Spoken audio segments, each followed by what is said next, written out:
E aí, gente, tudo bem? Vamos continuar com o laboratório de física geral. Então, hoje a prática 2, a prática de resistência elétrica, e ela vai ser muito similar àquela terceira etapa da nossa prática de introdução que a gente fez há 2 semanas, mas com a diferencial de que a gente vai montar todo o circuito hoje e a gente vai falar um pouco sobre essa montagem, né? Recapitulando, quando você tem um circuito elétrico em que uma diferença de potencial é aplicada sobre os polos de um resistor aqui, né? Sobre um resistor de resistência R, né? A relação entre a diferença de potencial que você aplica aqui nas extremidades do resistor e a corrente que atravessa o resistor é dada por V igual a RI, onde V é a tensão aplicada, I é a corrente que está se formando e R é a resistência elétrica do resistor em ohm, né? Então, isso aqui mede a queda de potencial que está relacionada com a perda de energia, né, que ocorre em um circuito devido à presença do resistor. Como sempre, a gente tem um link do FET para uma simulação, que você pode clicar aqui, né, lembrando que essa apresentação fica disponível no Moodle, então vocês podem acessar ela e clicar nesses links do FET para acessar. Então aqui nós vamos posicionar uma bateria. Na nossa prática, essa bateria será a fonte de tensão, né? Se você clicar aqui, você pode ir controlando essa tensão na fonte, mas nós não vamos usar tensões muito grandes não, tá? Nós vamos variar essa tensão de 1 até 6, de 1 em 1.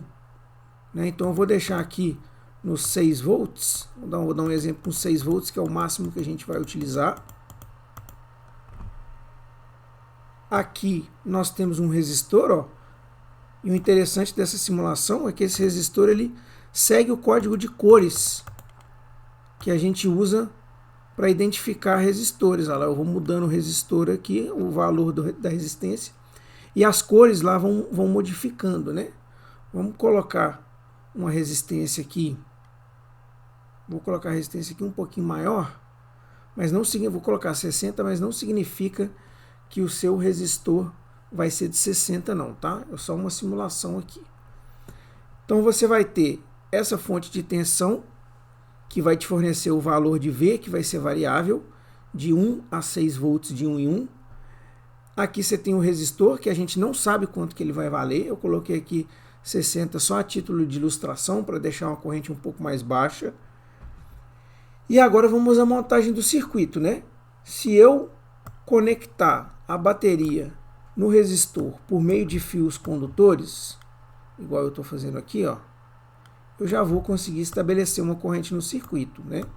Esses eletrinhos aqui que estão sendo desenhados, eles estão parados no momento porque não tem corrente no circuito, mas vocês vão ver que quando eu fechar esse circuito, ó, a corrente ela começa a passar pelo resistor. Está bem devagarzinho porque eu dei um valor de resistência relativamente alto para uma tensão relativamente baixa, né?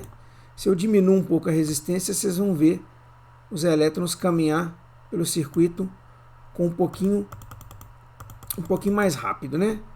Então, só a título de ilustração também, só para ver os elétrons caminhando aqui no circuito, reparem que eles vão do polo positivo para o negativo dentro da bateria, né? Se esse polo aqui é o mais negativo, elétrons saem daqui, passam pelo resistor e voltam para o polo positivo.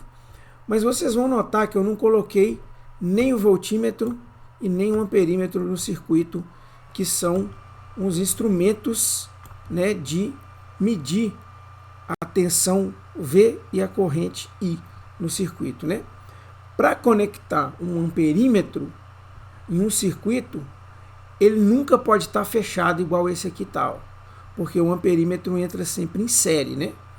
Então o que eu vou fazer? Eu vou abrir o circuito aqui em algum ponto, vou tentar abrir ele aqui, ó. Então está aberto, a corrente para de passar, como vocês puderam notar aqui. E aí eu vou usar o próprio amperímetro para fechar novamente o circuito. E aí a corrente vai voltar a passar, ó. Então tá aqui. notem que a corrente volta a passar, né? E aqui no caso ele está marcando a intensidade da corrente, 0,35 ampere, né? Então se eu coloquei aqui 6 volts e a corrente está 0,35 ampere, dividindo 6 por 0,35, você tem o valor dessa resistência aqui, que eu coloquei como 17,2, né? Mas, de novo, você não sabe o valor dessa resistência aqui. Você pode até olhar o código de cores dela aí na sua bancada, mas nós vamos seguir um procedimento experimental como se a gente não tivesse a menor ideia de quanto que vale essa resistência, né? Que foi a mesma coisa que vocês já fizeram na prática de introdução, né? A nossa resistência da prática de introdução era 10.000, mas a gente foi descobrir só lá no final realmente comparar com o código de cores, né? A gente vai seguir algo parecido aqui. O voltímetro, que vai medir ali a diferença de potencial em cima do resistor, ele entra em paralelo e aí você coloca ele dessa forma aqui. Então ele está medindo os 6 volts que a bateria está dando de tensão, estão sendo refletidos aqui no resistor, ok? Você vai notar que o amperímetro ele tem um polo negativo e um positivo. Esse aqui é o mais negativo e esse aqui é o mais positivo, né? Então se isso coincidir com a passagem de corrente aqui, né, em que esse realmente aqui é o polo mais negativo, porque ele está conectado com o negativo aqui, e esse é o mais positivo, porque ele está conectado com o positivo da bateria, né? O positivo do voltímetro é o vermelho e o negativo é o preto aqui. Se isso coincidir, a tensão no voltímetro vai ser positiva. Se você inverter, a tensão vai ser negativa, né? O 6 virou menos 6 aqui, tá vendo?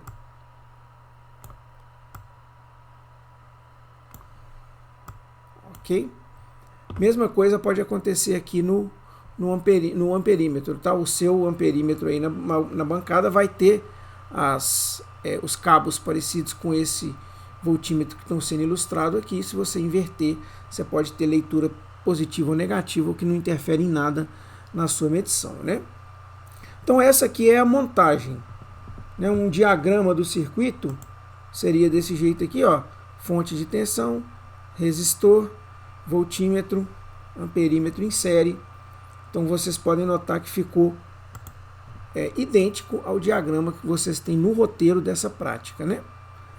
Bom, na sequência, a gente vai voltar para a nossa apresentação aqui, para a gente ilustrar a sequência do procedimento, que aí sim vai ser idêntica daquela prática de introdução, né? Porque seu objetivo é obter esse tipo de tabela com valores de tensão em volts, corrente em miliampere, incerteza do voltímetro, incerteza do amperímetro, de tal forma que nós vamos usar as escalas de 20 volts e de 10 ampere. Lá no roteiro pede inclusive para você chamar o professor antes de ligar os aparelhos para a gente conferir se o amperímetro está ligado corretamente em série, se o voltímetro está ligado corretamente em paralelo, porque se eles não estiverem ligados corretamente e você acabar acionando lá o botão de ligar e desligar, você pode acabar danificando os instrumentos de medida, né? Mas se você seguir o procedimento de posicionamento dos instrumentos igual eu mostrei aqui nos circuitos, né? O amperímetro, você vai abrir o circuito para encaixar o amperímetro, o voltímetro, você pode ir direto nos polos do resistor, vai dar tudo certo, mas é sempre bom você chamar o professor para evitar danos aos instrumentos, né? Aos multímetros. Continuando aqui com a parte de coleta de dados, você vai variar a tensão de 1 a 6, de 1 em 1, né? 1, 2, 3, 4, 5, 6. Vai anotar os respectivos valores de corrente e ΔV e ΔI serão calculados conforme as incertezas dessas escalas fornecidas pelo fabricante, que vão ser passadas na hora da prática. Eu vou fazer alguns exemplos de como calcular, embora a gente também já tenha feito naquela prática de introdução, né? Na sequência, você vai seguir os mesmos passos daquela prática de introdução, fazendo o gráfico V por I, notando que essa escala aqui está em miliampere, portanto, quando você usar o Cy Davis e obtiver a equação da reta, né, cuja interpretação é o A da reta é a resistência, desde que você coloque V no eixo Y e I no eixo X, certo? Mas voltando aqui ao papo sobre as unidades, se você tiver tensão por miliampere, lembra lá da prática de introdução, o que você tinha que fazer para obter essa resistência em ohm, né? Que é o que seria aqui o coeficiente angular dessa reta, né? O coeficiente linear B é esperado ser próximo de zero. Então, você vai fazer a plotagem dessa tabela lá no Cy Davis e vai obter o gráfico da dispersão que você conseguiu coletar aí com o ajuste linear. Feito isso, você vai fazer essa interpretação, falar qual que é o valor da resistência, com a incerteza que também foi fornecida lá por aquela janela de log do Cy Davis depois que você pede o ajuste linear, né? Feito isso, você vai só confeccionar o resultado e seu trabalho por hoje está pronto. Até mais!